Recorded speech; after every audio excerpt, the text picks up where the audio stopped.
దీని వాల్యూ ఎంతో find out చేయాలి. ఇక్కడ చూడండి ఇదంతా వాల్యూకి ఇన్వర్స్ ఉంది. అంటే ఇన్వర్స్ అంటే 1/, అని వస్తది కదా! అంటే ఇక్కడ మళ్ళీ మధ్యలో మల్టిప్లికేషన్ ఉంది కాబట్టి ఈ వాల్యూ ఇంటూ 1/, అని చెప్పి ఈ వాల్యూ వస్తది. సో, ఇంటూ చేసుకుంటే మనకు డైరెక్ట్ ఇది ఫ్రాక్షన్‌గా మారుతుంది. ఇక్కడ చూడండి ఫస్ట్ మనం ఇంటూ పెర్ఫార్మ్ చేయాలి. డినామినేటర్‌గా, న్యూమరేటర్‌గా కూడా ఆ తర్వాత యాడ్ చేసుకోవాలి. 0.2 ఇంటూ 0.2 అంటే 2 2s ఆర్ ఎంతండి మనకి 4.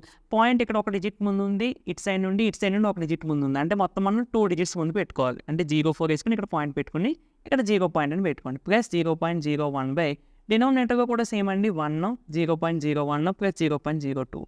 సో, వీటిని యాడ్ చేసుకుంటే 0.05/0.03. న్యూమరేటర్‌లోని, డినామినేటర్‌లోని పాయింట్ తర్వాత అటు side same number of digits ఉంటే డైరెక్ట్‌గా మనం పాయింట్స్‌ని ఎలిమినేట్ చేసేసుకొని 0.05/0.03 అని రాసేసుకోవచ్చు. అంటే ఇక్కడ నార్మల్‌గా అలా ఉంటే కనుక పాయింట్ లేకుండా ఇక్కడ ఉన్న వాల్యూస్ వేసేసుకోవచ్చు. సో, ఇక్కడ దీని వాల్యూ ఎంత అవుతుందండి మనకి 5/3, విచ్ ఈస్ అవర్ ఆన్సర్.